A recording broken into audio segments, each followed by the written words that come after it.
It's just going to be sitting here. I was just going to be sitting on the desk. Wait, are we going? Oh, never mind. I scrolling like, Alright guys, we started with no one saying anything. What time is it? It's like, I don't know. Footage is... Just.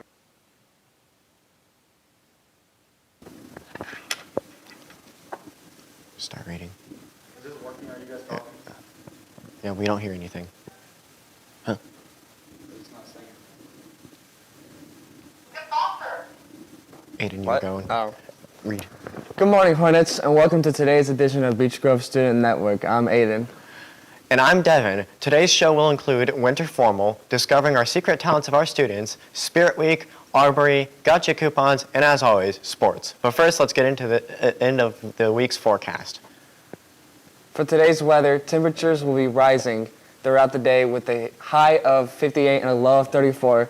Tomorrow, we'll be expecting mostly sunny skies with a high of 50 and a low of 32. Sunday will be starting of the rain with a high of 55 and a low of 32.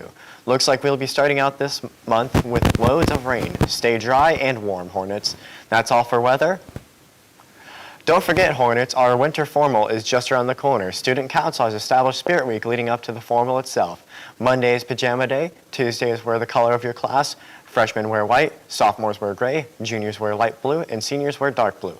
Wednesday, make sure you wear your holiday socks. Thursday is dress up as your favorite holiday character. And lastly, Friday, the ugliest Christmas sweater you can find. If you forget any of these days, make sure you look back in your email. The winter formal will be held on Saturday, December 11th from 6 to 8 p.m. Reminder, Hornets, tickets go on sale Monday during lunch for $10 and will be available every day. Keeping our community safe this formal is only allowing Beech Grove students, and you must be eligible to attend. You must have no referrals for the month of December and at least passing half your class for your quarter two classes. The money that we fund will go to Beech Grove Families for Christmas. Here Here at Beech Grove,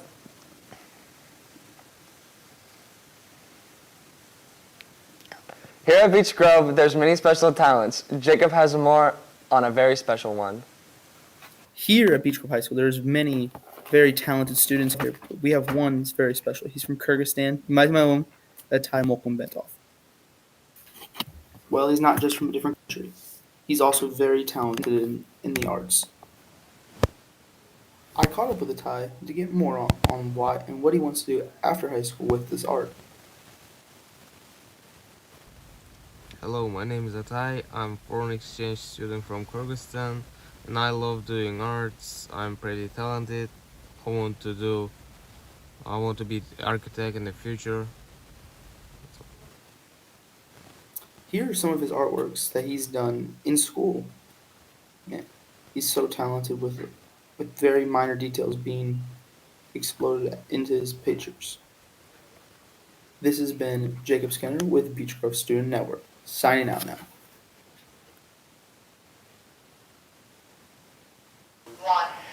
Three men were convicted in the killing of Ahmed Arbery. Eleanor got more.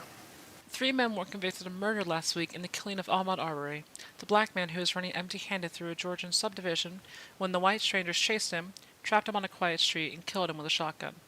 The February 2020 murder drew limited attention at first, but when video of the shooting leaked online, Arbery's death quickly became another example in the nation's reckoning of racial injustice in the way black people are treated in their everyday lives. Now the men all face a mandatory sentence of life in prison. The judge will decide whether their sentences are served with or without the possibility of parole. As the first of 23 guilty verdicts are read, Arbery's father had to leave the courtroom after leaping up and shouting.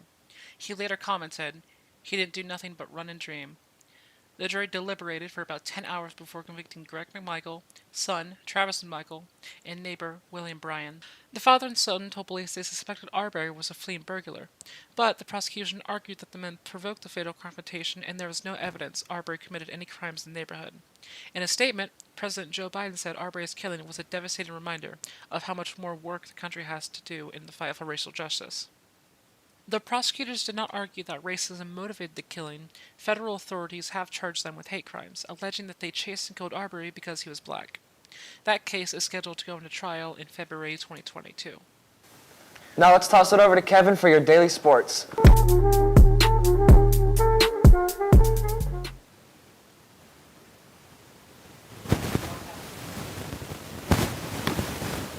Good morning, Hornets. I'm Kevin Constant, and welcome back to sports. In Beech Grove sports, the girls' basketball team took down Shortridge 34-14 yesterday. The boys' basketball team is in action against Speedway. Tip-off is at 7:30, and the swim team will be in action tomorrow at 10 a.m. In NFL news, the Dallas Cowboys defeated the New Orleans Saints 27-17 in last night's edition of Thursday Night Football. In NBA news, the Pacers are in action against the Miami Heat tonight at 7. The Raptors took down the Bucks 97-93. The Suns beat the Pistons 114-103. The Spurs defeated the Trailblazers 114-83.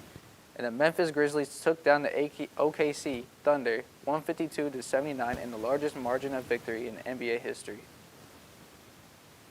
In MLB news, the free agency market is heating up, but a labor dispute could put an end to that. Chris has more. It has only been just over a month since the Atlanta Braves won Game 6 of the World Series, capping off a wild and unpredictable 2021 MLB season.